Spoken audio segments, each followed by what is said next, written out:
संन्यासस्तु महाबाहो दुःखं माप्तुं मयो गतः योगयुक्तो मुनिर्ब्रह्मा न चिरेणाधिगच्छति।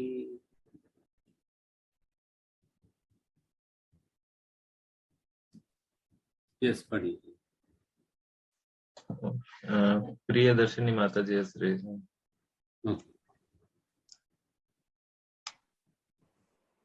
हरे कृष्णा प्रभु जी, दंडवत प्रणाम।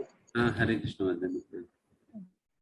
भक्ति के बिना केवल समस्त कर्मों का परित्याग करने से कोई सुखी नहीं बन सकता, परंतु भक्ति में लगा हुआ विचारवान व्यक्ति शीघ्र ही परमेश्वर को प्राप्त कर लेता है। श्रील प्रभुपाद जी के द्वारा श्रील प्रभुपाद तात्पर्य श्रील प्रभुपाद की कृपा के द्वारा श्रील प्रभुपाद की जय। सन्यासी दो प्रकार के होते हैं। मायावादी शासन के अध्ययन में लगे रहते हैं तथा वैष्णव सन्यासी वेदांत सूत्रों के यथार्थ भाष्य भागवत दर्शन के अध्ययन में लगे रहते हैं। मायावादी सन्यासी भी वेदांत सूत्रों का अध्ययन करते हैं, तो वे शंकराचार्य द्वारा प्रणीत शारीरिक भाष्य का उपयोग करते हैं। भागवत संप्रदाय के छात्र 5 रात्रि की विधि से भगवान की भक्ति करने में लगे रहते हैं। सन्यासियों को भगवान की दिव्य सेवा के लिए अनेक प्रकार के कार्य करने होते हैं। उन्हें भौतिक कार्यों से कोई सरोकार नहीं रहता, किंतु तो भी वे भगवान की भक्ति में नाना कार्य हैं।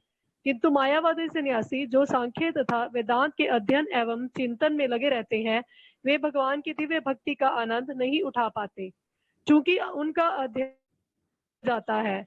अतः वे कभी कभी ब्रह्म चिंतन से उबकर समुचित बोध के बिना ही भागवत की शरण ग्रहण करते हैं। फलस्वरूप श्रीमद् भागवत का भी अध्ययन उनके लिए कष्टकर होता है। मायावादी सन्यासियों का शुष्क चिंतन तथा कृत्रिम साधनों से निर्विशेष विवेचना उनके लिए व्यर्थ होती है। भक्ति में लगे हुए वैष्णव सन्यासी अपने दिव्य कर्मों को करते हुए प्रसन्न रहते हैं और यह भी निश्चित रहता है कि वे भगवत धाम को प्राप्त होंगे।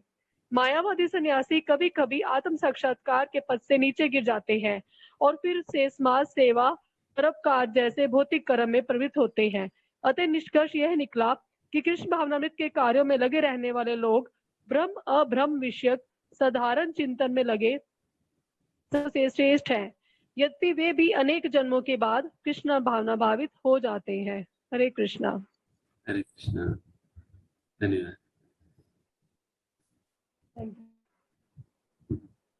यहाँ पर भगवान अर्जुन को यही समझाने का प्रयास कर रहे हैं किस प्रकार से जो वैष्णव धर्म या कृष्ण भावनामृत को अपनाना कितना सरल तरीका से भगवत प्राप्ति के लिए, इसी बात को समझाने जा रहे हैं। तो इसी सिलसिले में यहाँ पर एक कंपैरेटिव स्टडी प्रभुपाद ने प्रस्तुत किया। एक मायावादी सन्यासी और एक वैष्णव सन्यासी के बीच में एक विद्या से कंपैरेटिव स्टडी यहाँ पर प्रभुपाद जी दे रहे हैं। और यहाँ पर जैसा हम पिछली बार जो थीम जो चर्चा कर रहे थे, वही थीम इस श्लोका के अंतर्गत भी कंटिन्यू हो रहे हैं। वो क्या थीम है कि भगवान यहाँ पर अर्जुन को ये समझाने का प्रयास कर रहे हैं कि ज्ञान योग की तुलना कर्मयोग, क्योंकि ज्ञान योग और कर्मयोग से दोनों से आपको वही फल प्राप्त होने वाली है, दोनों से आपको वही फल प्राप्त होगी। बट ज्ञान योग की तुलना में कर्मयोग की अनुसरण करके उस फल को प्राप्त करना ये आसान है। बल्कि जो लोग ज्ञान योग की अभ्यास या ज्ञान योग की माध्यम से अगर प्राप्त करने का प्रयास करें, वो काफी कठिनतर रास्ता है। इसलिए बेहतर है आप निष्काम कर्मयोग के माध्यम से आप भगवत प्राप्ति कर सकते हो। तो इस प्रकार के सुझाव यहाँ पर भगवान अर्जुन को दे रहे हैं। वैसा तीसरा अध्याय में भी भगवान ने यह समझाया कर्मयोग किस प्रकार से अर्जुन के लिए उचित है, रिकमेंडेड है करके। तो यहाँ पर एक डिफरेंट एंगल से भगवान उनको समझा रहे हैं कर्मयोग को क्यों रिकमेंड किया जा रहा है करके।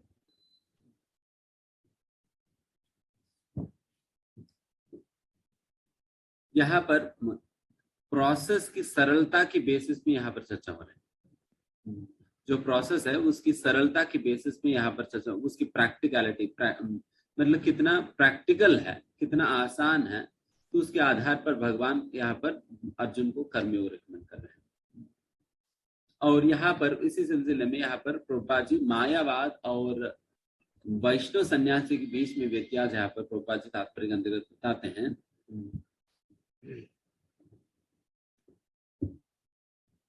जैसा मायावादी सन्यासी वो सांख्य और वेदांत की चर्चा में अपना सारा समय बिताते हैं और उनको भगवान की दिव्य सेवा करने का जो रस है वो नहीं मिलता। दिव्य सेवा करने का जो रस है वो नहीं मिलता है।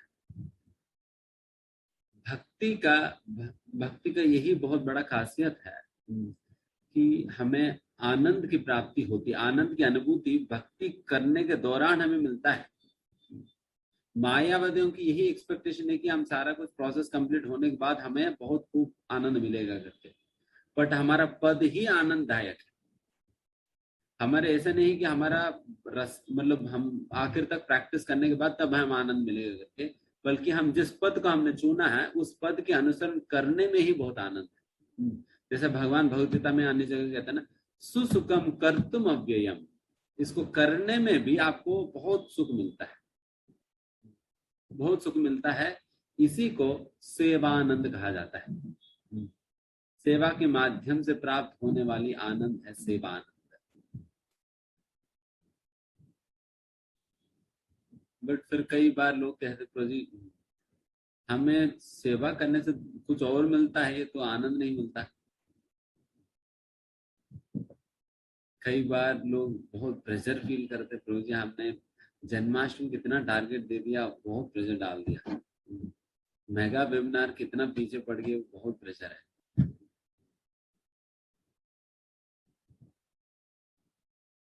तो कई बार उल्टा प्रभाव भी पड़ने लगती है।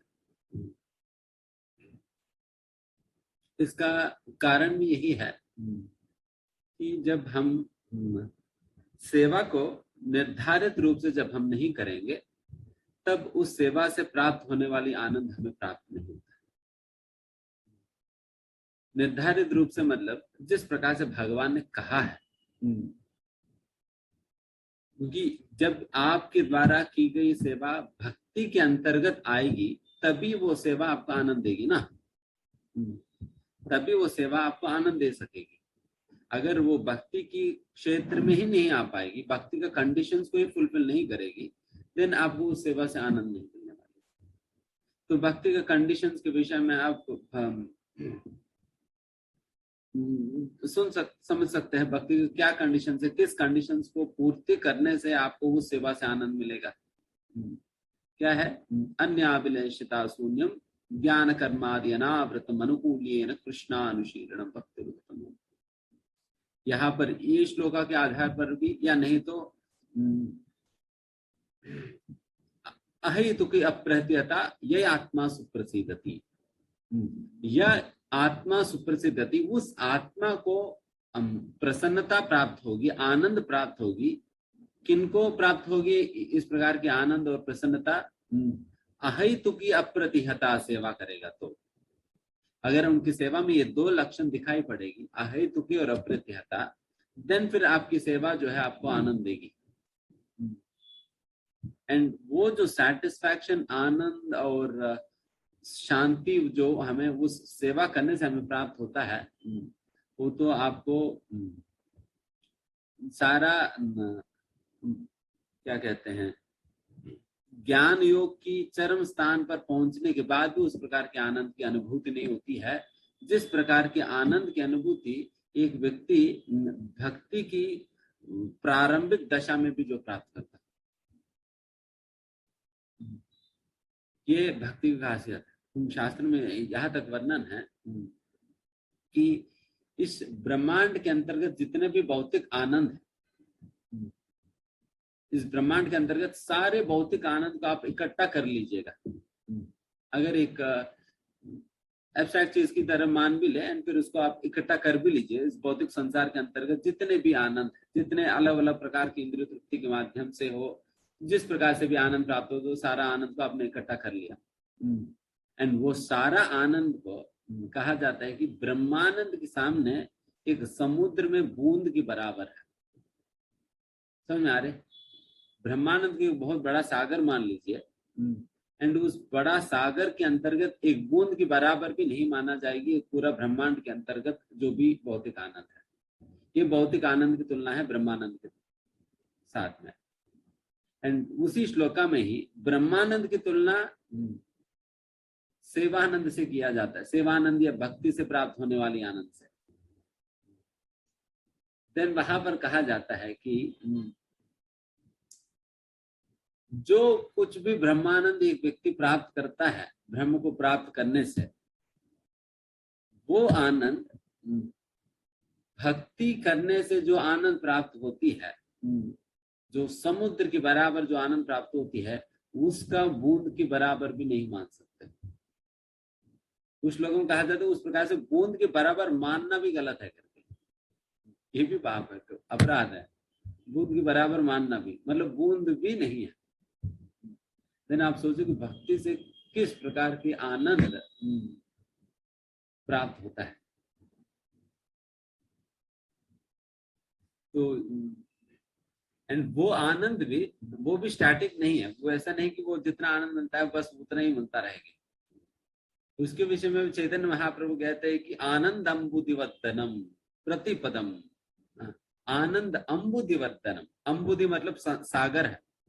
जो आनंद के सागर जो है, जिसके विषय में अभी हमने सुना, फिर वो आनंद के सागर वर्धनम, वो बढ़ते जाती है दिन प्रतिदिन, दिने दिने वृद्धि हो नामेर प्रभावे।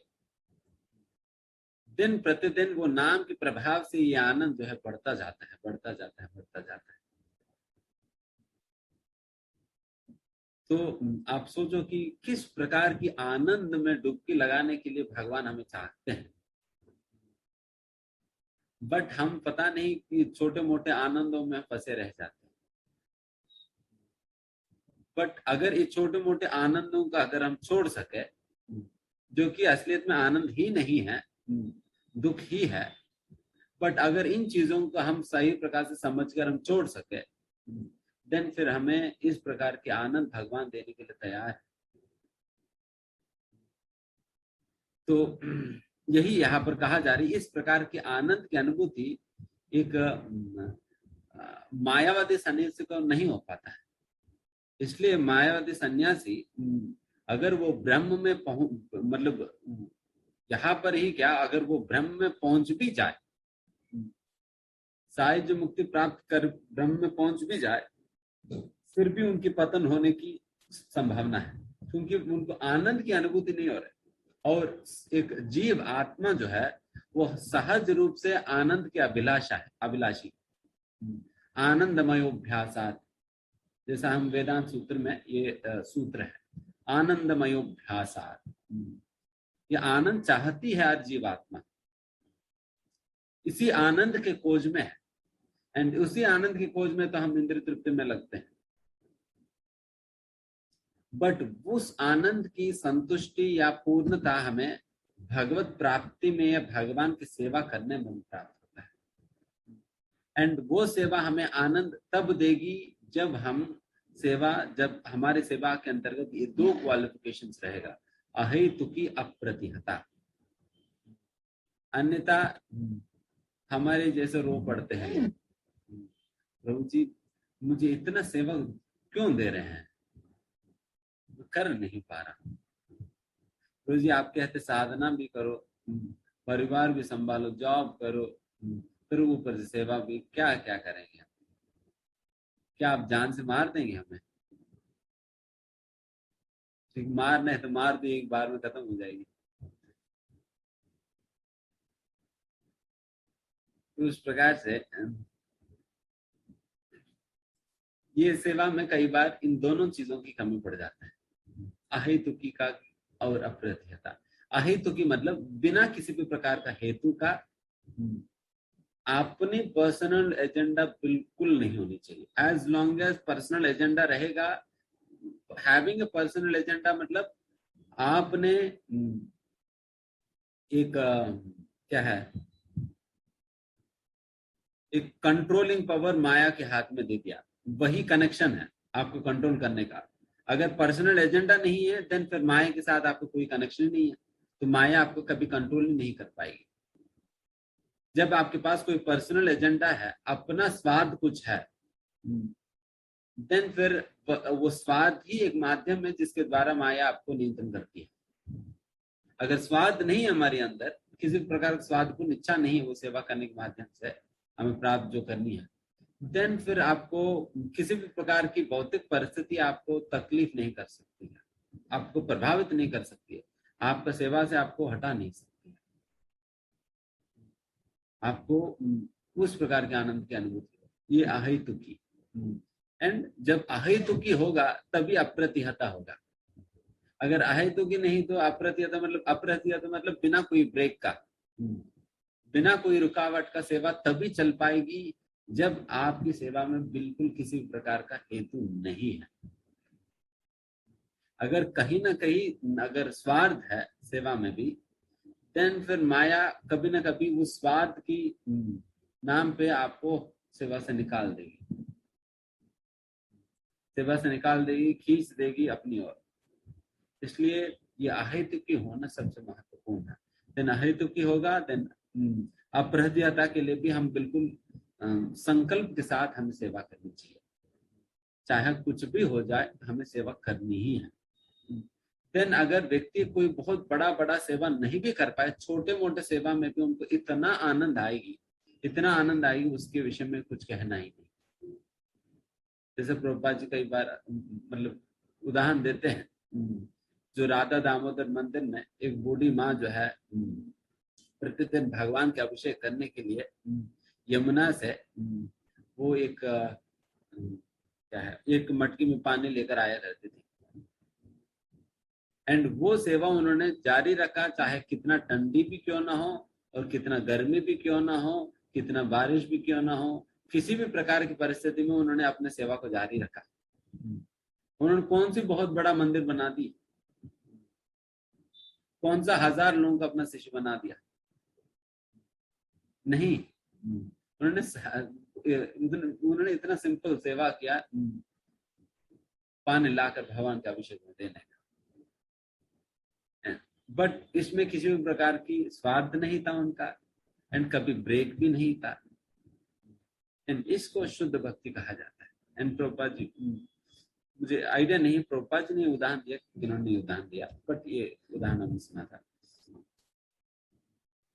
देन फिर कहा जाता है कि उनके विषय में कहा जाता है मतलब वो निश्चित रूप से बहुत दाम जाएगी करके, because at least smallest of the small service फिर उन्होंने उस प्रकार की भावना के साथ उन्होंने की है कि भावना में जाने के बाद आपको कौन मतलब ऐसा नहीं बहुत बड़ा कुछ मैनेज करने के लिए मिल जाएगी। वहां पर तो ऐसे ही सेवा मिलता है कि जैसे मान लो कि भगवान की दोपहर की लंच पैक करने की सेवा मिल जाएगी। भगवान प्रतिदिन दोपहर को प्रसाद लेते हैं ना, कहाँ लेते हैं, जंगल में लेते हैं, तो भगवान के लंच पहुंचाना होता है, तो फिर लंच पैक करने की सेवा मिल जाएगी, लंच को लेकर जाने की सेवा मिल सकता है, नहीं तो भगवान की चाता पकड़ने की सेवा मिलेगी। तो उसी प्रकार की सेवाएं मिलता है। बट इन छोटे मोटे सेवाओं को भी इतना समर्पण भाव के साथ जब व्यक्ति करता है, देन उन्हें खूब आनंद की अनुभूति होता है।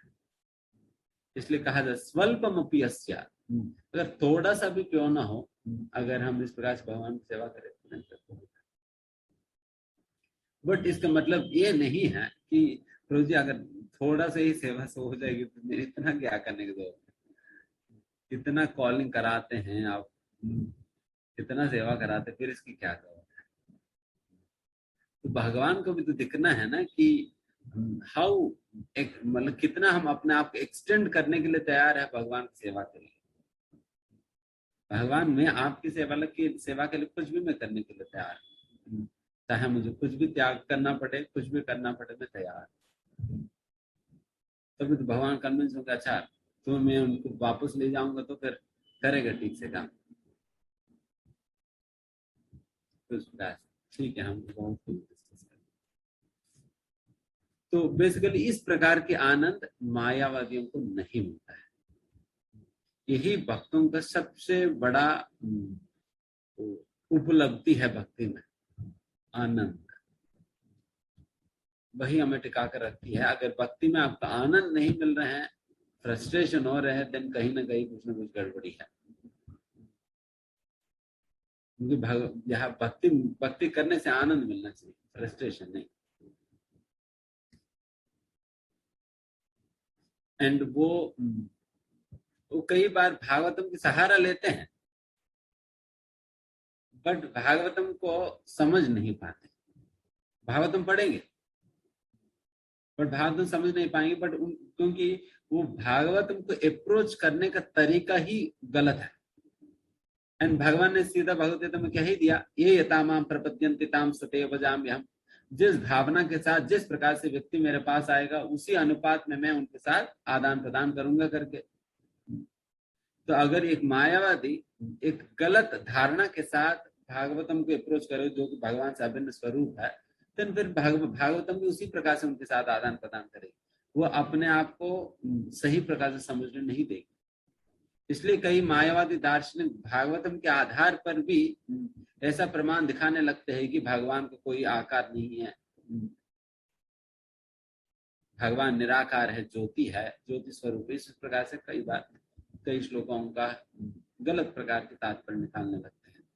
इसलिए ऐसा मायावादी सन्यासियों, मायावादियों को महाप्रभु कहते थे मायावादी कृष्ण अपराधी करके। मायावाद जो है कृष्ण के प्रति अपराधी है, क्योंकि भगवान के सुंदर रूप को नकार रहे हैं। अगर मान लो मैं कह दूं कि तुम्हें दिखता नहीं है, ना कुछ सुनाई पड़ता है, ना कुछ बोल पाते हैं, देन फिर ये सारा लोग कैसे लेते हैं? तो गाली के रूप में, या मतलब एक व्हाट इज इट, गाली के रूप में लेते हैं ना, दिखता नहीं है। तो उसी प्रकार से हम कह रहे हैं भगवान को, जब हम कह रहे हैं कि भगवान को रूप नहीं है, इसका मतलब हम कह रहे हैं कि भगवान तुम्हें दिखता नहीं कुछ, तुम अंधे हो, तुम बहरे हो, तुम्हें कुछ सुनाई नहीं पड़ता, कुछ कर नहीं पाते हो, कोई काम का नहीं हो, बेकार हो। तो ये भगवान कैसे हो सकता है? जो भगवान देख नहीं सकते, सुन नहीं सकते, बोल नहीं सकते, चल नहीं सकते हैं, हमारी भावनाओं के साथ जो आदान प्रदान नहीं कर सकते हैं, वो भगवान हो भी कैसे सकते हैं? एंड फिर वैसा व्यक्ति भगवान होकर भी क्या मतलब है? तो इसलिए ये एक प्रकार की, इस प्रकार से भगवान को निराकार मानना एक बहुत बड़ा गाली है भगवान के लिए। तो इसलिए ये मायावादियों को महाप्रभु कहते हैं मायावादी कृष्ण अपराधी।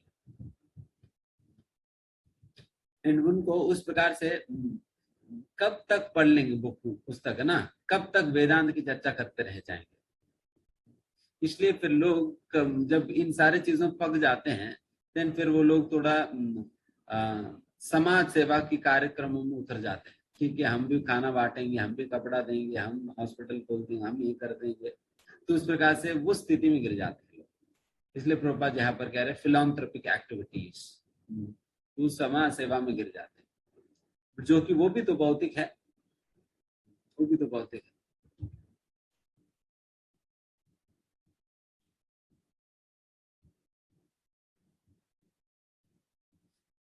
एंड हमें केवल पुस्तक पढ़ना ही क्या, और हमारे पास कितने प्रकार के एंगेजमेंट्स हैं, प्रचार करने का, श्री विग्रह सेवा करने का, और फिर उसी प्रकार से कितने कितने प्रकार के एंगेजमेंट्स हैं हमारे पास। उसके विषय में कहना ही क्या। प्रभुपाद ने ऐसा आंदोलन बना दिया ISKCON को कि हर एक व्यक्ति के लिए जो कुछ भी उनके पास क्षमता है, उन अपने सारा क्षमता को भगवान की सेवा में लगाने का हर प्रकार की एक प्लेटफॉर्म प्रभुपाद ने दे दिया। अगर किसी को पेंटिंग अच्छा लगता है, पेंटिंग करने के लिए प्रभुपाद ने एक माध्यम दे दिया। अगर किसी को कुछ कविताएं लिखना अच्छा लगता है, कविताएं लिखने के लिए दे दिया। कुछ भी इस प्रकार से सभी लोगों को एक सेवा करने का मौका हमें इस्कॉन के अंतर्गत प्राप्त होता है। एक झाड़ू मारने वाले से लेकर एक प्रवचन देने वाले तक सभी ही लोगों को, हर प्रकार के लोगों को सेवा में लगाने का सौभाग्य है। तो ये संभव नहीं है मायावादियों में। अगर मान लो कि क्या कभी झाड़ू मारने वाला समझ पाएगा वेदांत, देन उनके वैसा लोग फिर झाड़ू मारने वाले के लिए जगह कहाँ पर है मायावाद में, क्योंकि वो तो वेदांत समझ ही नहीं पाएगा।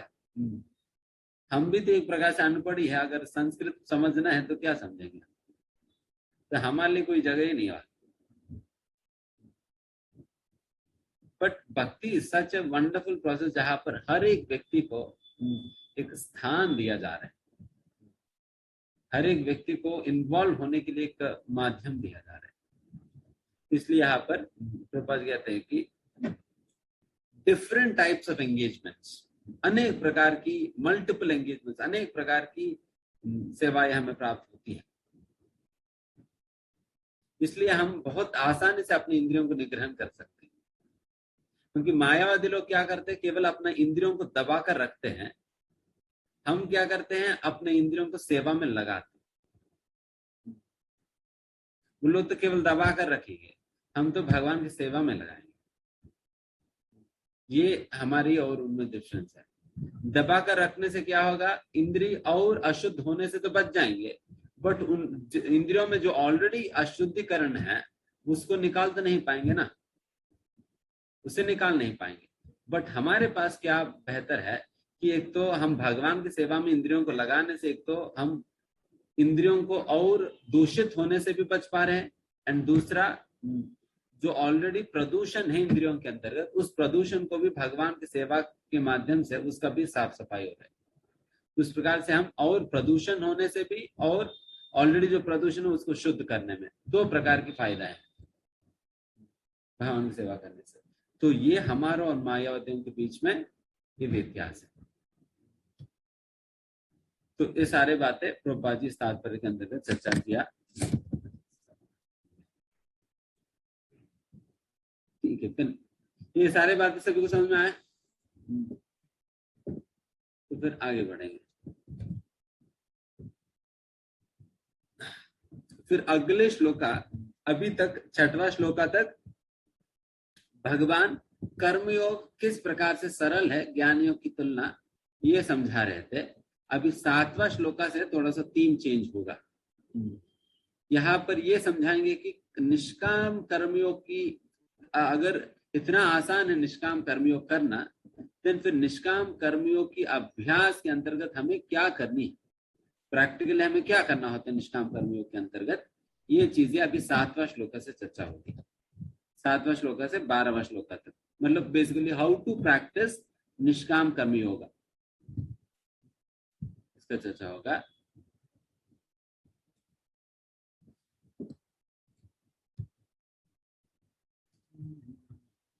योग युक्तो विशुद्धात्मा विजितात्मा जितेन्द्रियः सर्वभूतात्मा भूतात्मा कुर्वन्नपि न लिप्यते।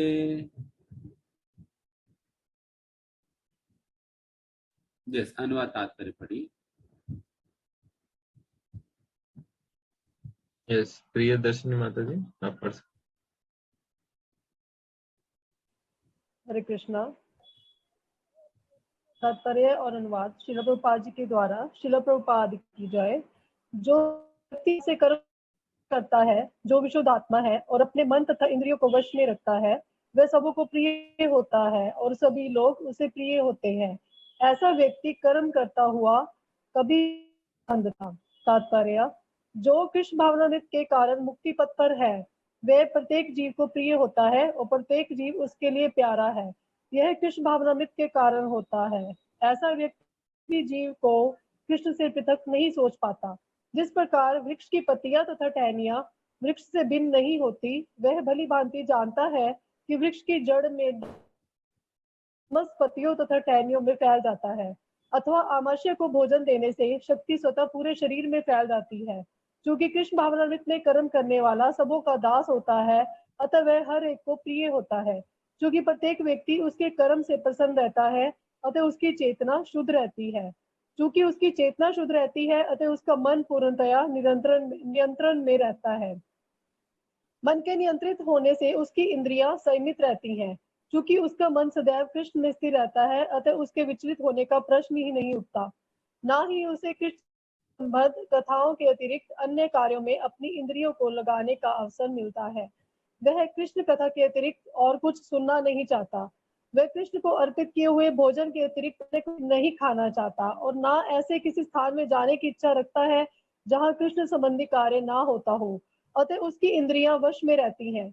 ऐसा व्यक्ति जिसकी इंद्रियां संयमित हो व्यक्ति के प्रति अपराध नहीं कर सकता। इस पर कोई ये प्रश्न कर सकता है तो फिर अर्जुन अन्यों के प्रति युद्ध में आक्रामक क्यों था? क्या वह कृष्ण भावना भावित नहीं था?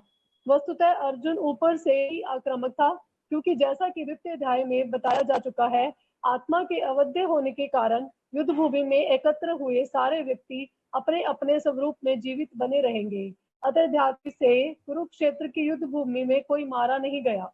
वहां पर स्थित कृष्ण की आज्ञा से केवल उनके वस्त्र बदल दिए गए। अतः अर्जुन कृष्ण कुरुक्षेत्र की युद्ध भूमि में युद्ध करते युद्ध नहीं कर रहा था। वह तो पूर्ण कृष्ण भावनामृत में कृष्ण के आदेश का पालन मात्र कर रहा था। ऐसा व्यक्ति कभी कर्म बंधन से नहीं बंधता। हरे कृष्ण। क्या सुंदर तात्पर्य प्रभुपाद जी लिख रहे हैं ना। यहाँ पर वैसा हमें समझना बहुत मुश्किल है, बट आप देखिए कितना सरल तरीके से प्रभुपाद समझाते हैं। हम एक एक चीज बताएंगे इसमें। जैसा श्लोक हम बताए जा रहे हैं,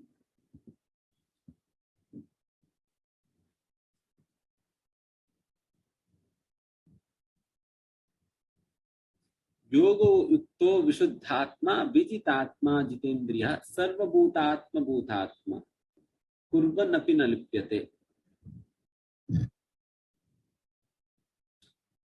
वो व्यक्ति कार्य करने से भी फंसता नहीं है। कुर्वन्नपि न लिप्यते। कौन सा व्यक्ति नहीं फंसेगा? जिनके अंदर तीन चीजें हैं जो यहाँ पर बताई जा रहे हैं। एंड वो तीन चीजें होने से वो फंसेगा क्यों नहीं? बिकॉज वो उनके अंदर किसी व्यक्ति के प्रति द्वेष भावना नहीं है, बल्कि सभी से प्रेम करता है। एंड सभी ही लोग उनसे भी प्रेम करते हैं। वो व्यक्ति पर्सनली सभी से प्रेम करते हैं एंड फिर सभी लोग भी उनसे भी प्रेम करते हैं। इस प्रकार से होने से वो व्यक्ति कहीं फंसता नहीं है। एंड इस प्रकार से होना भी कैसे? सभी लोगों से हम प्रेम करें एंड फिर सभी हमसे प्रेम करना, ये कैसे संभव है? जब एक व्यक्ति के अंतर्गत ये तीन क्वालिफिकेशन जो यहाँ पर भगवान बता रहे हैं, तीन क्वालिफिकेशन होने पे देन हम सभी लोगों के लिए प्रेय बन जाएंगे एंड सभी हमारे लिए प्रेय बन जाएंगे। ये तीन क्वालिफिकेशन, ये अभी श्लोक का समझ में आया सभी को? अभी ये तीन क्वालिफिकेशंस क्या क्या है? विशुद्धात्मा, विजितात्मा और जितेंद्रिया। विशुद्ध आत्मा मतलब जिनका बुद्धि बिल्कुल शुद्ध हो चुकी है। विजित आत्मा मतलब जो कि आत्मनियंत्रित है। और जितेंद्रिया मतलब जिनकी इंद्रिय निग्रहण में है। यहाँ पर बेसिकली इंद्रिया, मन और बुद्धि तीनों के नियंत्रण के विषय में चर्चा किया जा रहा है। बुद्ध शुद्ध होनी चाहिए, बुद्धि शुद्ध होनी चाहिए एंड मन नियंत्रण में होनी चाहिए और इंद्रिया नियंत्रण में होनी चाहिए। ये तीन बातें। अगर ये तीन गुणों का अगर हम अपने अंदर विकसित करेंगे देन फिर हम सभी के लिए प्रिय बनेंगे और फिर सभी लोग को हम प्रिय मानेंगे। यहाँ पर प्रभुपाद तात्पर्य में ये क्लियरली डिस्क्राइब करते हैं कि ऐसा व्यक्ति एक मतलब प्रभुपाद सबसे पहले ये समझाते हैं कृष्ण भावनामृत व्यक्ति के अंतर्गत ये तीन गुण स्वाभाविक रूप से प्राप्त होंगी, क्योंकि उनका बुद्धि शुद्ध हो जाएगी भागवतम के अध्ययन से। उनका मन नियंत्रण में आएगी नाम जप करने से, और उनकी इंद्रियां शुद्ध हो जाएंगी सेवा करने से। तो इस प्रकार से सारे सब कुछ हो जाएगी अगर कृष्ण भावना भावित हम बन जाएंगे तो वैसा कृष्ण भावना भावित व्यक्ति सभी लोगों के लिए प्रिय क्यों बन जाते हैं? Why is he dear to everyone? ठीक है, भक्ति कर रहे हो तो तुम तुम्हारा भक्ति कर रहे हो, मेरे को क्या है? तो इसको उत्तर प्रभुपाद जी बताते हैं, क्योंकि असलियत में जो कृष्ण भावना भावित व्यक्ति है वो सभी का सेवक है, वो सभी का सेवक है एंड सभी को निस्वार्थ रूप से वो सेवा करता है। इसकी वजह से वो सभी लोगों के लिए वो प्रेम करता है, बिकॉज सभी का सेवा करता है निस्वार्थ भावना से।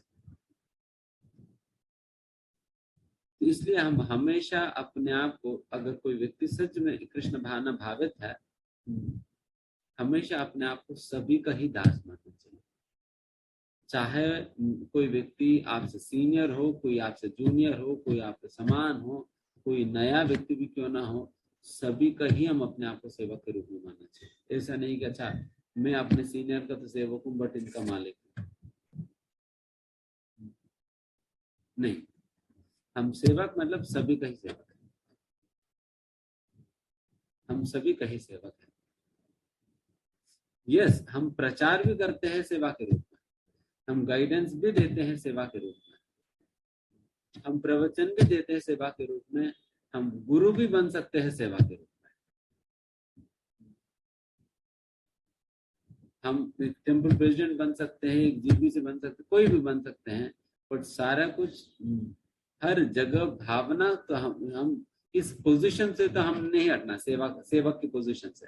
चाहे आप बन तो कुछ भी जाओ, आप गुरु बन जाए, जीपीसी बन जाए, कुछ भी बन जाओ, बट ये भावना हमें त्यागना नहीं, मैं सभी का सेवक हूँ। इसलिए गुरु हो उनको भी इसी भावना के साथ सेवा करनी चाहिए। मुझे अपने शिष्यों की सेवा करनी है, मुझे भगवान ने अपने शिष्यों की देखभाल करने की जिम्मेदारी मुझे भगवान ने सौंपा है, तो उस जिम्मेदारी को मुझे निभानी ही ठीक प्रकार से और अपने शिष्यों का देखभाल करते हुए उनकी सही प्रकार की सेवा करनी चाहिए। लेकिन मतलब किसी को गाइडेंस देना, फैसिलिटेशन देना, ये भी तो सेवा ही है ना, ये भी तो सेवा ही है। तो उसी भावना से ही हमें करनी चाहिए, उसी भावना के साथ हमें करनी चाहिए। तो इसलिए एक कृष्ण भावना भावित व्यक्ति सभी का सेवक बनते हैं, इसलिए वो सभी के लिए बहुत प्रिय व्यक्ति है। ये फर्स्ट हो गया। एंड दूसरा, सभी लोग उनके लिए क्यों प्रिय बन जाते हैं? सभी लोग उनके लिए क्यों प्रिय बन जाते हैं? क्योंकि सभी लोग उनका सेवक है ना, यही है ना? नहीं, हम सभी का सेवक है, सभी हमारे सेवक नहीं।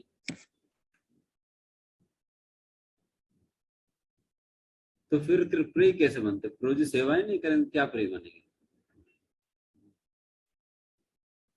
तो इसका कारण यही है, because Krishna is very dear to him, क्योंकि भगवान कृष्ण उनके लिए बहुत प्रिय है। कृष्ण, एक भक्त के लिए भगवान कृष्ण बहुत प्रिय है उनके लिए।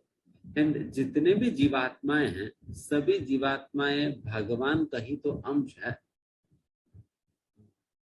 भगवान का ही तो संतान है, भगवान का ही तो सेवक है। तो उस प्रकार से ये संभव नहीं है कि हम भगवान से प्रेम करें और भगवान के भक्तों से, भगवान के सेवकों के, भगवान के संतान से हम द्वेष करें। ये संभव नहीं। अगर हम सच में भगवान से प्रेम करें तो भगवान के सारे संतान से, चाहे वो भक्ति करे, भक्ति ना भी करे, फिर भी उनसे हम प्रेम ही करेंगे, फिर भी उनसे प्रेम करेंगे, क्योंकि हम हर एक व्यक्ति को भगवान का ही संतान के रूप में या भगवान का अंश के रूप में हम देखते हैं। तो उसकी वजह से भगवान के संतान के रूप में देखने के कारण सभी लोग एक भक्त के लिए प्रिय बन जाते हैं। अभी ये कारण समझ में आया? ये सारे कारण हम अपने से नहीं बता रहे, प्रभुपाद जी तात्पर्य में दिए हैं। ऑल दो ये प्रश्न पूछ कर तो नहीं दिए, बट आप तात्पर्य को अच्छा से स्टडी करेंगे तो आपको ये सारा चीजें मिल जाएगी।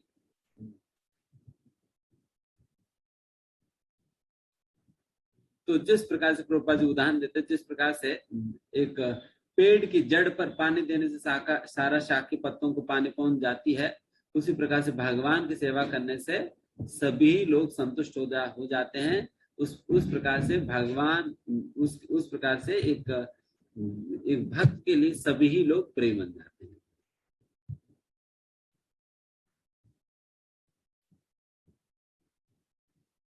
पूर्वज आखिर में लिखते हैं, बिकॉज सभी लोग उनकी कार्यों से संतुष्ट हैं एंड वो चेतना में शुद्ध है और उनका मन बिल्कुल नियंत्रित है, इंद्रिय बिल्कुल भगवान की सेवा में लगी है, देन वो सभी के लिए प्रिय बन जाता है एंड सभी लोग उनके लिए प्रिय बन जाते हैं। एक और मुख्य बात प्रभुपाद जी कहते हैं, ये भी कई बार हम कहते हैं कि भगवान पे हमारे मन लग जाएगा, तो यहाँ पर भगवान पे अपने मन को लगाने का मतलब क्या होता है, प्रभुपाद जी यहाँ पे तात्पर्य समझा रहे। What it actually means to fix our mind on Krishna, Krishna पे अपने मन को लगाने का मतलब होता क्या है। आप देखिए, कृष्ण के ऊपर अपने मन को लगाने का मतलब ये है कि हम अपने मन को कभी भी कृष्ण इतरा, इस दुनिया में दो ही चीज है, एक तो कृष्ण एंड दूसरा कृष्णेतर। वैसे तो कृष्णेतर करके भी कुछ नहीं है इस दुनिया में, सब कुछ कृष्ण ही है, बट जिसकी पहचान हम, जिसकी कनेक्शन भगवान के साथ हम जोड़ नहीं पाते हैं, वो कृष्णेतर बन जाती है। बस समझ में आया बात? जिसकी पहचान हम भगवान के साथ हम नहीं कर पाते हैं, वो हमारे लिए कृष्णेतर बन जाता है। एक शुद्ध भक्त के लिए कृष्ण के सिवा कुछ और नहीं इस दुनिया में, सब कुछ कृष्ण ही है, क्योंकि इधर सब कुछ इधर कृष्ण है या नहीं तो कृष्ण का ही शक्ति है बस। तो कृष्ण का शक्ति और कृष्ण का भिन्न है, तो इसलिए कृष्णेतर उनके लिए है ही। कृष्णेतर हमारे स्तर पे है, हम कुछ को हम कृष्ण के रूप में देखेंगे और कुछ को कृष्णेतर के रूप में देखेंगे, उसकी कनेक्शन हम नहीं जानते। तो फिर ये साधक अवस्था में ये डिफरेंस है। और साधक अवस्था में जब कृष्ण और कृष्णेतर के रूप में हम इस दुनिया को देखते हैं, तब अपने मन को कृष्ण के ऊपर लगाने का मतलब क्या होता है कि हम मन को हमेशा कृष्णेतर से हटाकर कृष्ण पे लगाते हैं, कृष्णेतर से हटाकर कृष्ण पे लगाते हैं। ऑल्दो कई बार मन आपको ले जाए कृष्णेतर पे, बट फिर भी हम लाकर फिर कृष्ण को बुलाते हैं। तो हमेशा कृष्ण पे लगाकर रखना, ये एकाग्रता कहिए या नहीं तो मन को भगवान कृष्ण पे लगाना। तो इसको और प्रैक्टिकल तौर पर प्रभुपाद जी ले जाते हुए समझाते हैं कि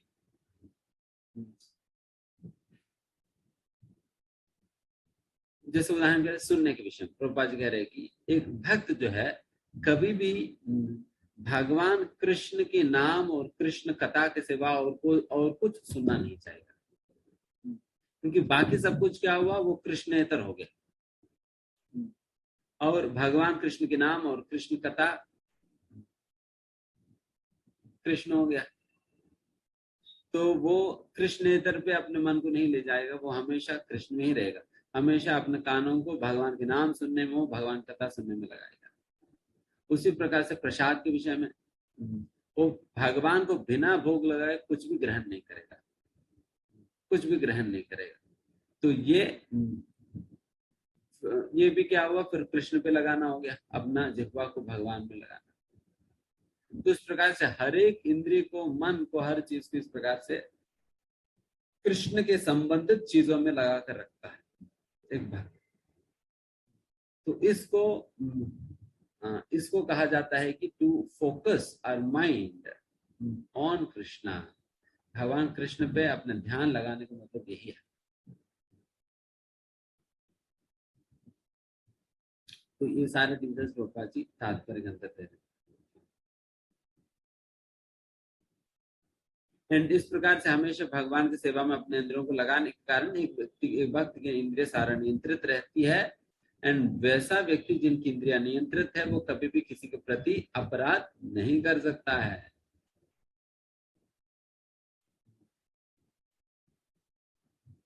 जिनकी इंद्रिय नियंत्रित है वो अन्यों के प्रति, जिनकी मन और इंद्रिय नियंत्रित है वो अन्यों के प्रति कभी अपराध नहीं कर सकेगा। देन उसी संदर्भ में प्रभुपाद जी एक महत्वपूर्ण प्रश्न उठाते हैं। प्रभुपाद जी कहते हैं कि अगर जिनकी इंद्रिय सारे नियंत्रित है और भगवान की सेवा में लगी है, देन आप कह रहे हैं कि वो किसी का प्रति अपराध नहीं कर सकता है। देन अर्जुन तो अपराध का सीधा मार ही दिया, उन्होंने तो जान से मार दिए सभी लोग। देन ये क्या अपराध नहीं है फिर सभी लोगों के प्रति? तो प्रश्न सही है ना। तो हम पूछने के पहले प्रभुपाद जी पूछ ले रहे हैं, प्रभुपाद समझाते हैं।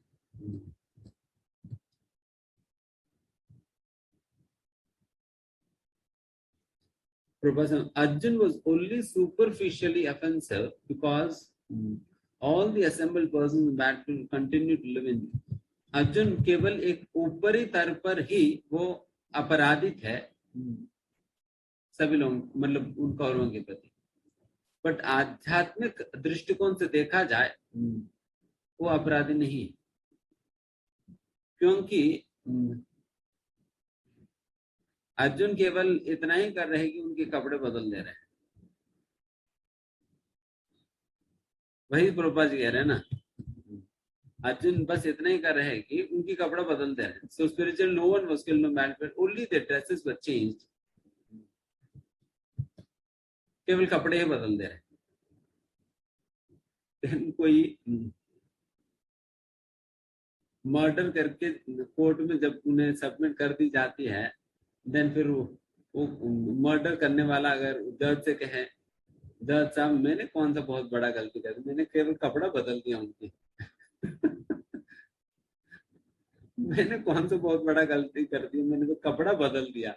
उनका कपड़ा फट रहा था, मैंने उतार के फिर नए कपड़ा पहना दिया, तो मुझे आपका अवार्ड देनी चाहिए उल्टा। देन उसको क्या समाधान देंगे आप?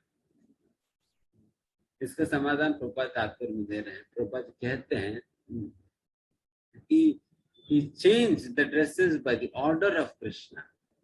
कृष्ण की आज्ञा पे उन्होंने बदला है।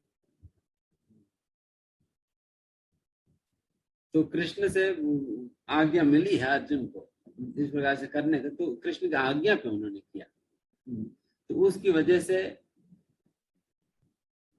ये अपराध नहीं माना जाता है। तो ये लॉजिक समझ में आया ना।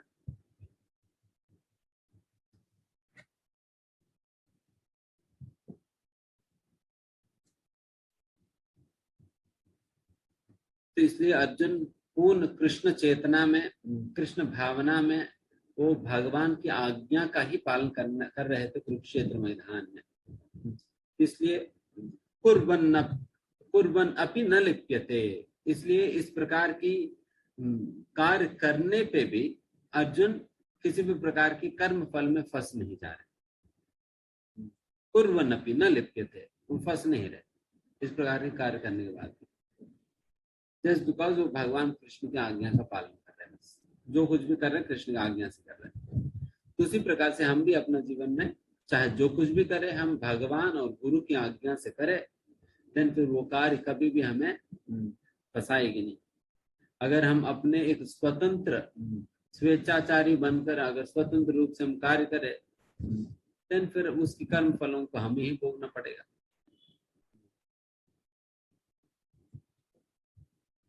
फिर 8वां 9वां, नैव किंचित करोमीति युक्तो मन्येत तत्त्ववित्, पश्यन् शृण्वन् स्पृशन् जग्रन् अश्नन् गच्छन् स्वपन् श्वसन् प्रलपन् विसृजन् गृणन् उन्मिषन् निमिषन्नपि इंद्रियान इंद्रियातेषु वर्तन्त इति धारयन्।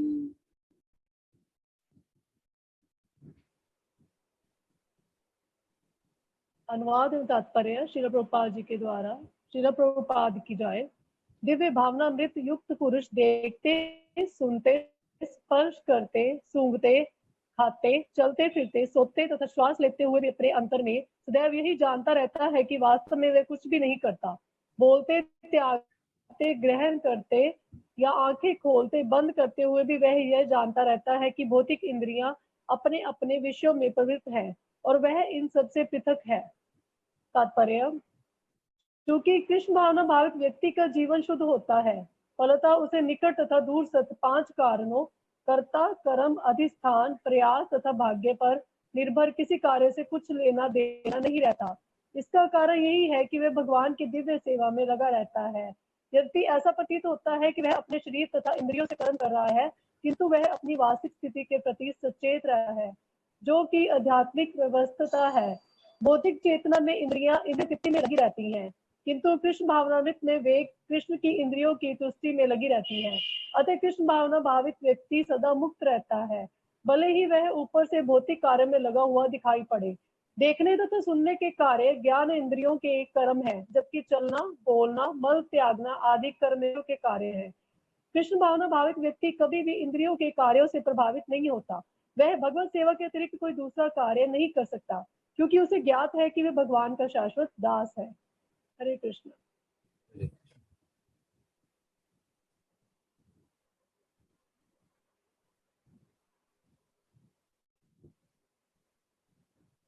इसमें एक बहुत ही महत्वपूर्ण सिद्धांत के विषय में चर्चा कर रहे हैं। यह है कर्ता, डूअर की सिद्धांत। ये सबसे एक बहुत जटिल सिद्धांत है, कॉन्सेप्ट है, जो कई बार कई लोगों को काफी लंबा समय तक डाउट रहता ही है। कई लोग अनेक बार भगवद्गीता पढ़ने के बाद भी उन्हें समझ नहीं आता है कि कर्ता कौन है। कर्ता मैं हूँ या भगवान है या प्रकृति है या कौन है कर्ता? कई अलग अलग प्रकार के स्टेटमेंट सुनते हैं। कई बार ऐसे सुनते हैं कि अहंकार विमूढ़ आत्मकर्ता हम इति मन्यते। जो अहंकार से मोहित हो चुका है वही व्यक्ति अपने आप को कर्ता के रूप में मानता है करके। इसका मतलब क्या हुआ? फिर मैं करता नहीं हूँ। अगर मैं करता नहीं हूँ तो मुझे फल की क्यों भोगना पड़ रहा है? अरे मैंने किया ही नहीं तो उसका दंड मुझे क्यों दे रहे?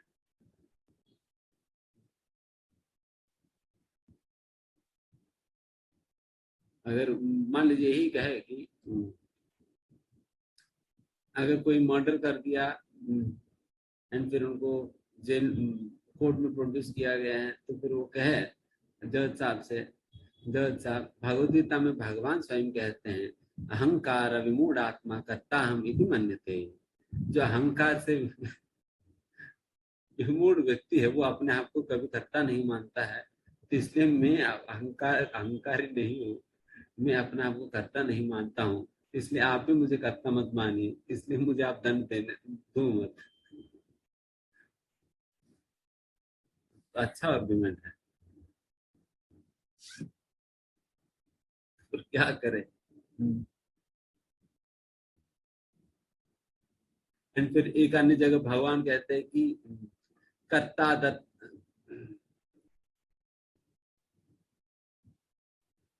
अपने आप को ही भगवान कर्ता के रूप में क्लेम करते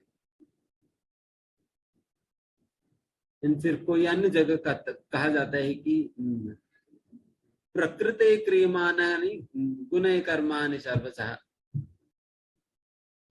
सारा कुछ प्रकृति कर रही करके वहां पर कहा जा रहा है।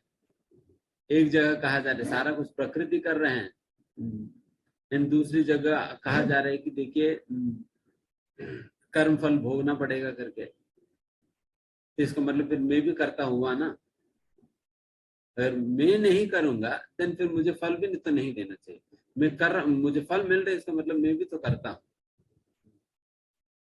तो इस प्रकार की कंफ्यूजन है। समझ नहीं आता है किनको कर्ता माने किनको नहीं माने। इसलिए इस कॉन्सेप्ट को बहुत सरल प्रकार से एक्सप्लेन किया जा सकता है, सभी ध्यान से सुनिए। बिकॉज यहाँ पर जो चर्चा किया जा रहा है ना, जो व्यक्ति दिव्य चेतना में है वो हालांकि सारे साधारण कार्य करते हुए दिखाई तो पड़ते हैं,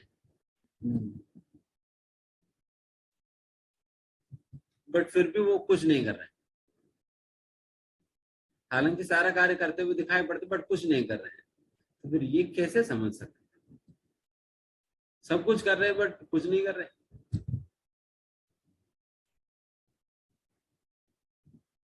इसको हम समझने के लिए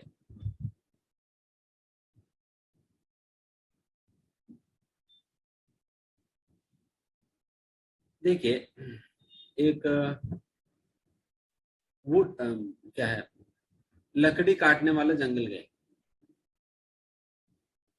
लकड़ी काटने वाले जंगल गए, उनके पास एक्स है। एक्स जानते ना सभी, एक्स एक्स है।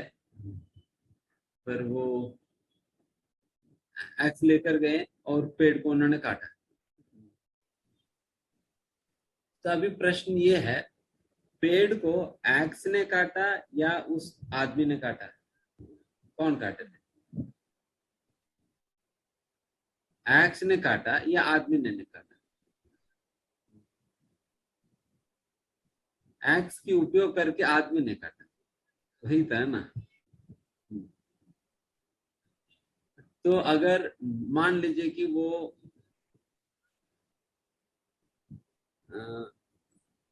दूसरे किसी और के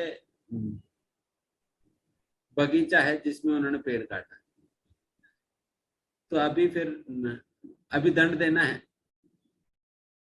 किनको दंड दिया जाए? एक्स को जेल में बंद कर दें या इस आदमी को? आदमी को बंद करनी चाहिए ना, आदमी को बंद करनी चाहिए। एंड इसमें तीसरे व्यक्ति के विषय में हमने कहा ही, एक तो एक्स है एंड दूसरा आदमी है, एंड तीसरा भगवान भी तो होने दे रहे हैं ना। अगर भगवान होने ही नहीं देंगे तो फिर वो होगा ही नहीं, ऐस काम नहीं करेगी और ये व्यक्ति हाथ नहीं चला पाएगा। तो इस प्रकार से भगवान का भी तो इन्वॉल्वमेंट है। भगवान उनकी हाथ चलने दे रहे हैं और एक्स को कटने भी दे रहे हैं, एक्स को काटने दे रहे हैं और पेड़ को कटने दे रहे हैं। तो इस प्रकार से भगवान का भी इन्वॉल्वमेंट है। बट अभी अगर इस प्रकार से बगीचा में किसी और के बगीचा में भी ये पेड़ काटा गया है, अभी दंडित करना है। अभी इन तीनों में से किनको दंडित करें? भगवान को या उस एक्स को या उस आदमी को? इनको बंदी बनाना ऑब्वियस है ना, तो आदमी को ही तो बंदी बनाना है। बट कार्य करने में तो तीनों की इन्वॉल्वमेंट है। पेड़ को काटने में तीनों के इन्वॉल्वमेंट है, एक्स का भी इन्वॉल्वमेंट है, आदमी का इन्वॉल्वमेंट है और भगवान का इन्वॉल्वमेंट है। बट जब दंड लेने की बात आता है, देन जिम्मेदारी तो इन्हीं को ही तो लेना है, आदमी को लेना है ना। भगवान को आप जिम्मेदारी बना सकते हो ना उस एक्स को जिम्मेदारी बना सकते हो। एग्जैक्टली उसी प्रकार से कोई भी कार्य करने में तीन करता है। एक भगवान, दूसरा प्रकृति, तीसरा जीव। ईश्वर, प्रकृति, जीव, ये तीनों ही कर्ता होते हैं कोई भी कार्य करने में। तीन कर्ता होते हैं और तीनों को ही अलग अलग रोल्स है कोई भी कार्य करने में। तीनों का अलग अलग रोल्स है किसी भी कार्य को संपन्न करने में। बट रिस्पॉन्सिबिलिटी किनको लेनी होगी? आदमी को लेना होगा, हमें ही लेना होगा। तो इसलिए इसमें इस प्रकार से डिफरेंशिएट किया जाता है।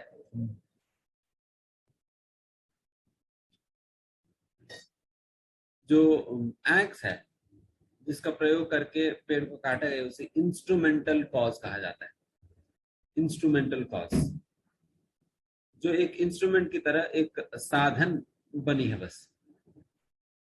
और जो आदमी है उन्हें इनिशिएटिंग कॉज कहा जाएगा, जिन्होंने शुरुआत ही उनसे ही हुआ। अगर आदमी के अंदर इच्छा ही नहीं हुआ कि पेड़ काटने का, देन फिर सारा कुछ होता ही नहीं ना।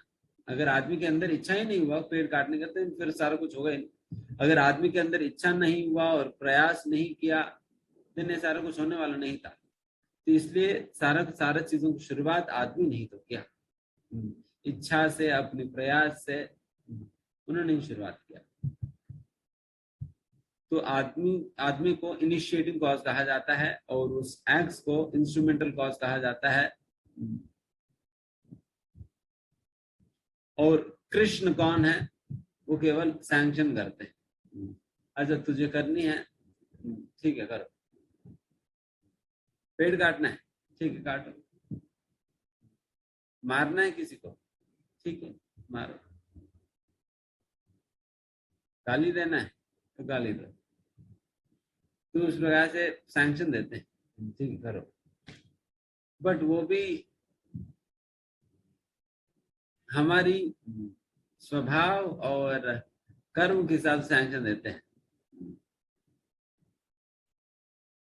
ऐसे नहीं कि हर चीज को साइन करके प्रूव कर देंगे, ऐसा नहीं। जैसा हम सभी लोगों का यही इच्छा कि हम भी अंबानी बन जाए, या हम भी कुछ अमीर व्यक्ति बन जाए, धनी बन जाए, ये सब बन जाए, वैसा बन जाए। बट इच्छा होने के बाद भी नहीं बनते हैं ना। उसके लिए हमारा कर्म फल होना होगा। हमारा कर्म फल के हिसाब से, विभाग के हिसाब से भगवान सैंक्शन करते, ठीक है आप इच्छा कर रहे हैं और इच्छा का संपन्न करने का योग्यता भी आपके अंदर है, तो आपको सैंक्शन करते हैं। ऐसा नहीं कि हर बात को ही सैंक्शन करते रहोगा, वैसा भी नहीं। तो इस प्रकार से सैंक्शनिंग कॉज है, सैंक्शनिंग अथॉरिटी है भगवान। तभी समझ में आया, एक तो सैंक्शनिंग कॉज ईश्वर हो गया, जीव इनिशिएटिंग कॉज हो गया, और प्रकृति इंस्ट्रूमेंटल कॉज हो गया। तो इस प्रकार से तीनों ही कारण है, जीव, प्रकृति, ईश्वर। बट रिस्पॉन्सिबिलिटी लेने की बात आएगी, तब रिस्पॉन्सिबिलिटी एक आदमी को लेना होगा। न भगवान लेंगे, न प्रकृति लेंगे, तो आदमी को ही लेना होगा। तो इस प्रकार से ये करता है। तो ये कॉन्सेप्ट सभी को समझ में आया, सभी को? तो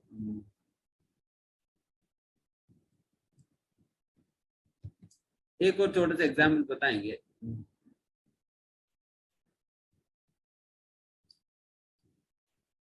एक चोर को पुलिस ने पकड़ा और उनको जज के सामने रखा। जज ने उनको दंडित करके जेल में डाल दिया। जेल में जाने का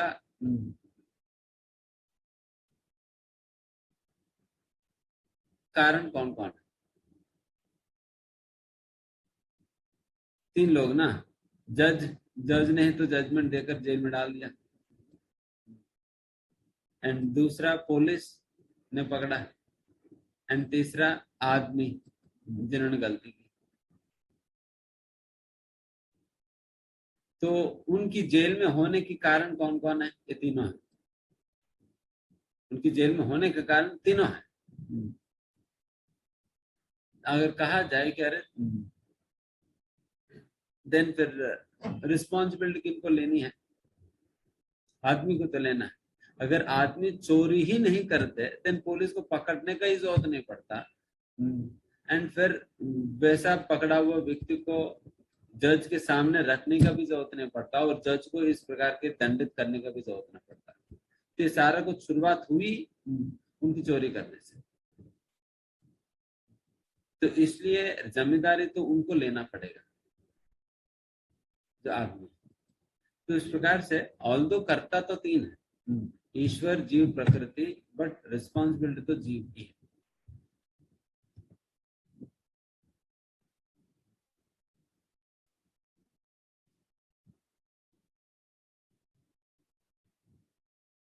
एंड फिर उसी प्रकार से देन कुछ अच्छा होने पे देन उसकी जिम्मेदारी भी कहेगी, तो जो बुरा होने पे तो मेरा जिम्मेदारी, अच्छा भी तो मेरे ही तो है। तो उसमें हमें समझना चाहिए कि अगर भगवान की सैंक्शन नहीं होते और प्रकृति का साधन नहीं होते, देन फिर इस प्रकार की कार्य भी सफल नहीं हो पाता। तो इसलिए क्रेडिट हमें अकेला ही नहीं लेना, समझना चाहिए कि ये एक्चुअली भगवान ने सैंक्शन किया और प्रकृति ने साथ दिया, तभी ये कार्य सफल हो पाए। इस प्रकार से समझना चाहिए, उस प्रकार से क्रेडिट हमें भगवान को देनी चाहिए।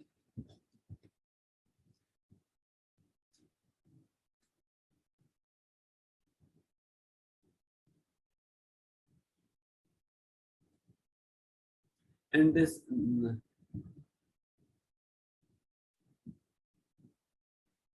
यहाँ पर भी प्रभुपाद जी कोई भी कार्य सफल होने के पीछे जो 5 फैक्टर्स है, तो 5 फैक्टर्स के विषय में प्रभुपाद यहाँ पर समझाते हैं। मतलब वैसे ये तो भगवद गीता के 18वें अध्याय में आएगी, वहां पर तो विस्तार रूप से चर्चा होगी। बेसिकली किसी भी प्रकार की कार्य की सफलता में 5 चीजों की योगदान होता है। जब तक 5 चीजें साथ नहीं आता है, तब तक उस कार्य में सफलता नहीं प्राप्त होता है। जनरली लोग केवल अपने ऊपर ही वो सफलता का क्रेडिट लेने लगते हैं, बट यहाँ पर 5 चीजें प्रभावित करती हैं किसी भी कार्य को सफल बनाने के लिए। क्या क्या है? कर्ता मतलब जो व्यक्ति आत्मा है,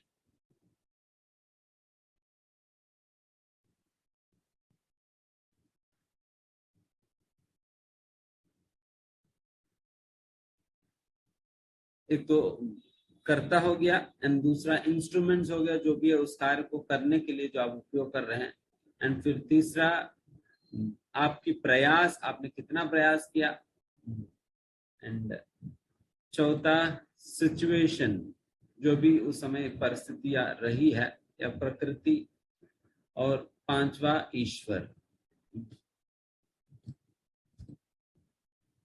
जब तक ईश्वर, इन 5 में से सबसे प्राइम कॉज तो ईश्वर माना जाता है। 5 में से सबसे प्राइम कॉज तो ईश्वर को माना जाएगा। एंड इसके विषय में बहुत ज्यादा डिटेल में तो वैसा हम बाद में चर्चा करेंगे, अभी नहीं। विद दिस मैं यहाँ पर समाप्त करता हूँ, 9 बज गया। यस, किसी कोई प्रश्न है? अभी तक हम वैसे बहुत ज्यादा चर्चा नहीं कर सकते, तो 4 श्लोक हम करें आज।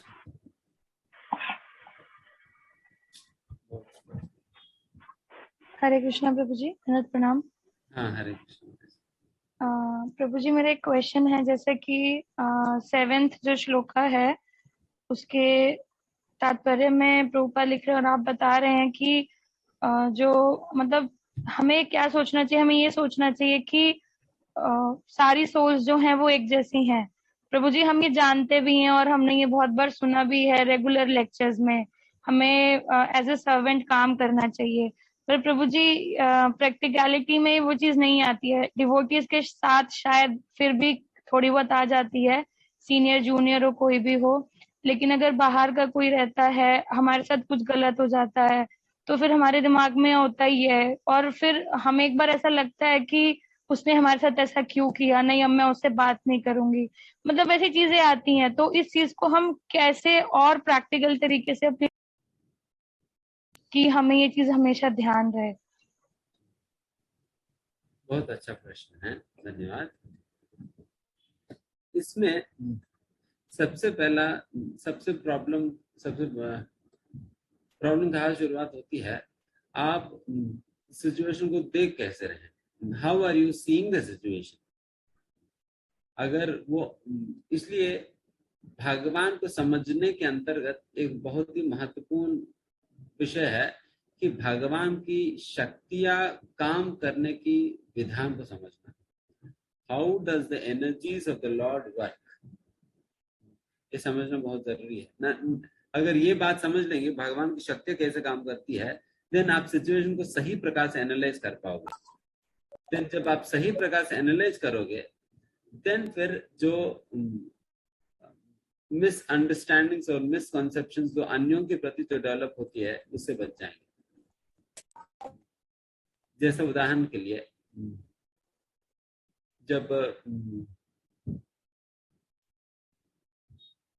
विदुर जी जो है धृतराष्ट्र और दुर्योधन को समझा रहे थे कि तुम लोग जो है इस प्रकार से युद्ध नहीं करनी चाहिए, उनके पक्ष में तो भगवान है और वो लोग धर्म के पक्ष में हैं, धर्म के हिसाब से आप लोगों का ये राज वापस लौटानी चाहिए, तो इस प्रकार का आपको समझा रहे थे। दुर्योधन ने कहा कि तुम हमारे झूठन खाकर हमें ही उपदेश दे रहे, आज तो कुत्ते की तरह आप हमारे घर में पड़े रहे हो, एंड आज वही कुत्ता हमारे पे भौ भौ कर रहे हैं। विदुर जी को कुत्ता कहते थे।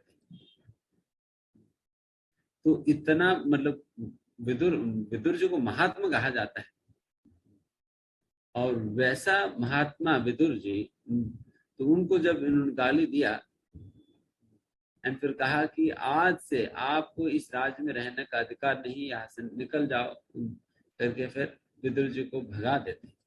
यही आप बहुत मतलब आपके प्रति बहुत बड़ा वरदान मान लो कि हमने आपको जीवित छोड़ दिया। इस प्रकार से कहकर विदुर को भगा देते। देन विदुर जाते जाते, तब उस सभा मंडप से जाते जाते विदुर जी सोचते हैं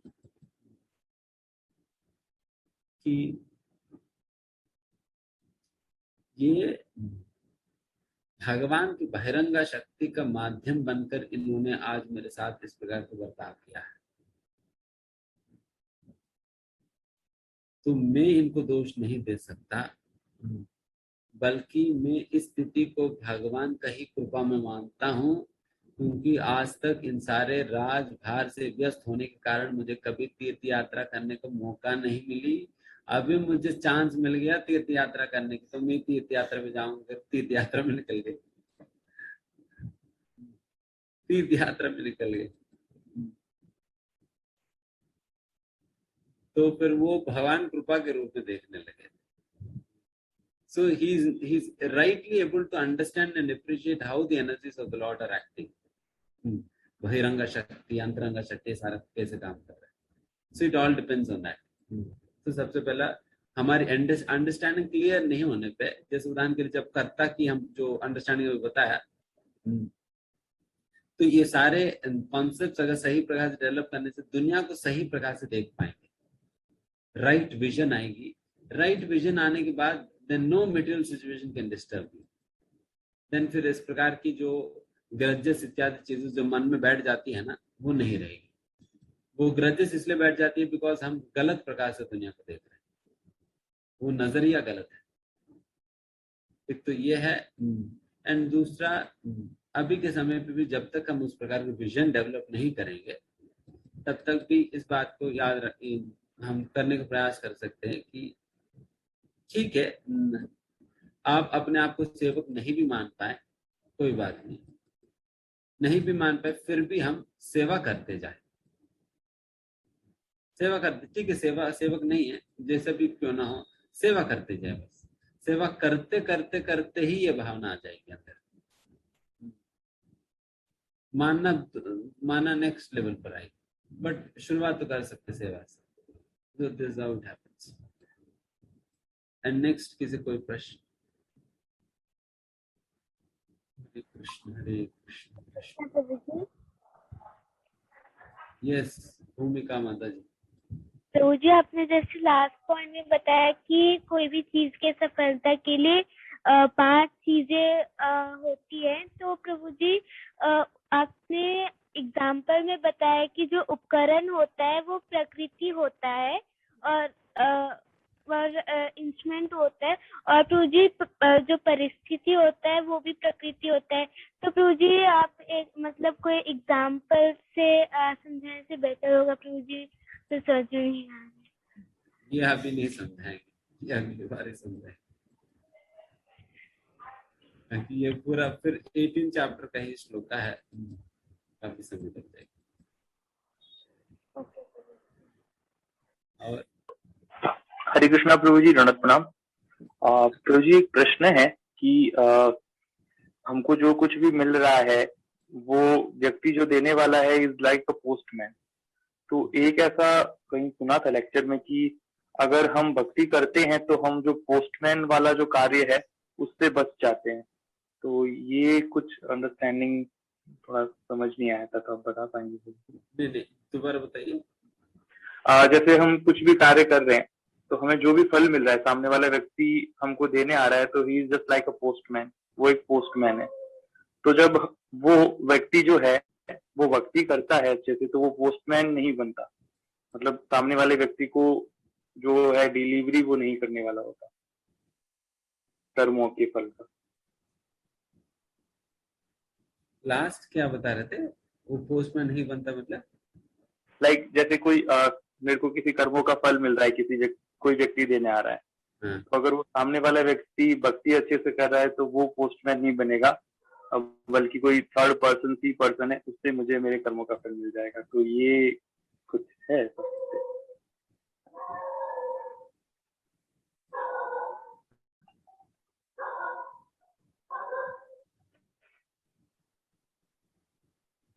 करने से डेफिनेटली,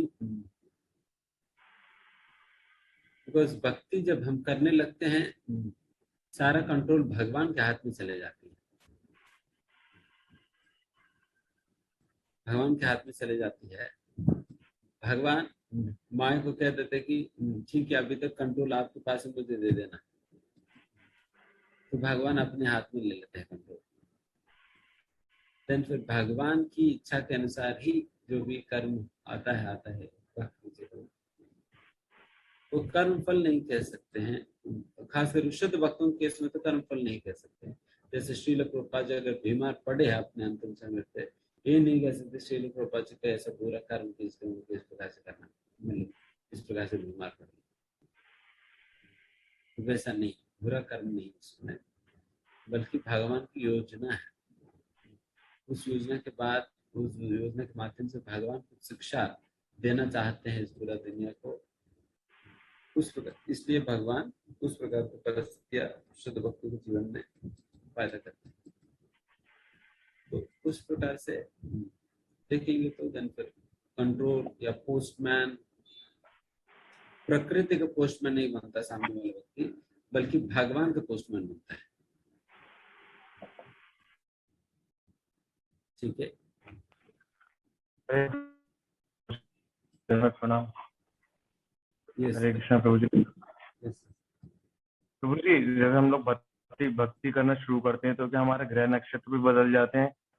मतलब भक्ति करने के बाद हमें एस्ट्रोलॉजी पे जाना चाहिए या नहीं जाना चाहिए? देखिए, एस्ट्रोलॉजी पे जाने की जरूरत नहीं है,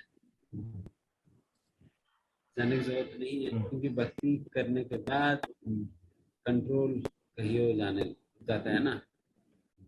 जब तक माया के कंट्रोल में है तब तक एस्ट्रोलॉजी काम करेगा, बिकॉज वो प्रकृति का ही कुछ कैलकुलेशन है। बट भगवान के हाथ में जाने के बाद कौन सा मटेरियल कैलकुलेशन काम करेगी, तब भी कंट्रोल तो भगवान के पास है। इसलिए एस्ट्रोलॉजी का कोई निर्देशन नहीं है, बट डेफिनेटली इस प्रकार से, बट ये कहने की कोई जरूरत नहीं, बिकॉज आज के समय पे तो कोई प्रॉपर एस्ट्रोलॉजर है नहीं, इसलिए दूसरा अंडरस्टैंडिंग जो हम बताने वाले थे वो समझने की जरूरत है। तो सिंपली आप इतना समझिए कि अभी एस्ट्रोलॉजी कोई जरूरत नहीं है, क्योंकि हम भक्ति कर रहे हैं। बट ठीक है प्रभु, हरे कृष्णा। तो विद दिस, हरे कृष्णा प्रभु जी। यस प्रभु जी, मेरा दो छोटे प्रश्न थे। एक तो ये प्रभु जी, जैसे हम मंदिर में यज्ञ इत्यादि होता है, या फिर जैसे नरसिंह यज्ञ है, या फिर नरसिंह होम कराया जाता है, या फिर संस्कार के लिए भी जो यज्ञ होते हैं, तो ये भी क्या ये भी सेवा में आते हैं? और ये क्या ये अनमोटिवेटेड सेवा है या फिर मोटिवेटेड सेवा में आता है? कि किसी पर्पस से किया जा रहा है? दिस इज मतलब हेतु की है या नहीं है?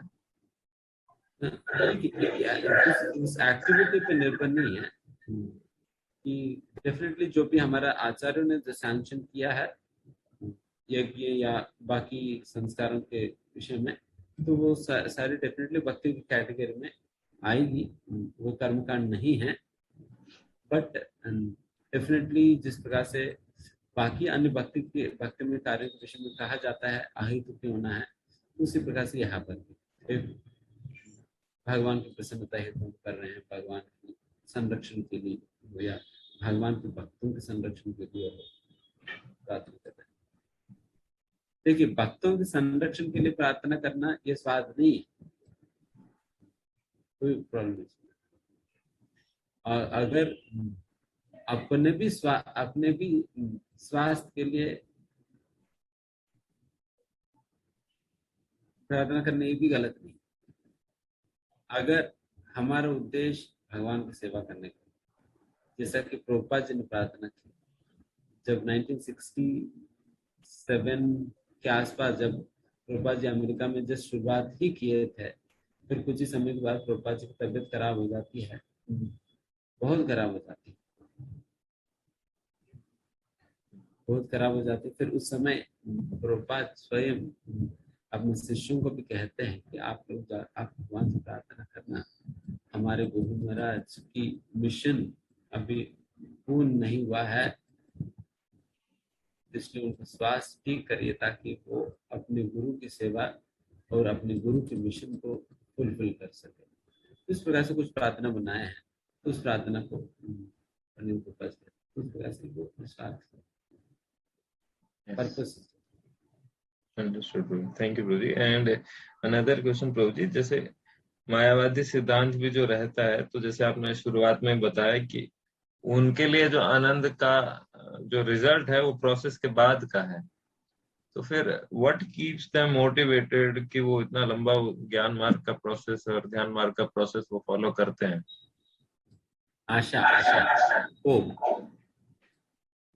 वो भी उन्हें बना कर रखते हैं कि ठीक है मुझे कुछ मिल जाएगी। बट क्या वो ड्राई नहीं है प्रभु जी? मींस जब प्रोसेस में आनंद ही नहीं है तो फिर वो कैसे कर पाते? बहुत ड्राई है, इसलिए कई लोग टिक नहीं पाते, कितने लोग कितने समय तक आशा बना कर रख पाए, इसलिए कई लोग बीच बीच में गिर जाते हैं। इसलिए बहुत हेवी एंड स्ट्रांग रहता है उनकी सारे रूल्स एंड रेगुलेशन, बहुत स्ट्रिक्ट रूल्स रहता है, क्योंकि उनको उतना स्ट्रिक्टली रखना होता है, नहीं तो फिर वो गिर जाएगा। बहुत ड्राई प्रोसेस है। Thank you. Okay, with this we shall stop here, फिर अगले हफ्ते हम मिलेंगे। बहुत बहुत धन्यवाद आप सभी लोगों का। Hare Krishna. Thank you so much प्रभु जी, thank you so much. Puneet, हम maybe I will take up the question next time, it's already 9:15, मुझे और कुछ करना था, क्षमा करिए। तो विल टेक अप। हम सभी प्रभु जी का आभार व्यक्त करते हुए एक बार महामंत्र का उच्चारण करेंगे। हरे कृष्ण कृष्ण कृष्ण हरे हरे, हरे राम राम राम हरे हरे। इस ग्रेस विधान चेतन प्रभु जी की जय। श्रीला प्रभुपाद की।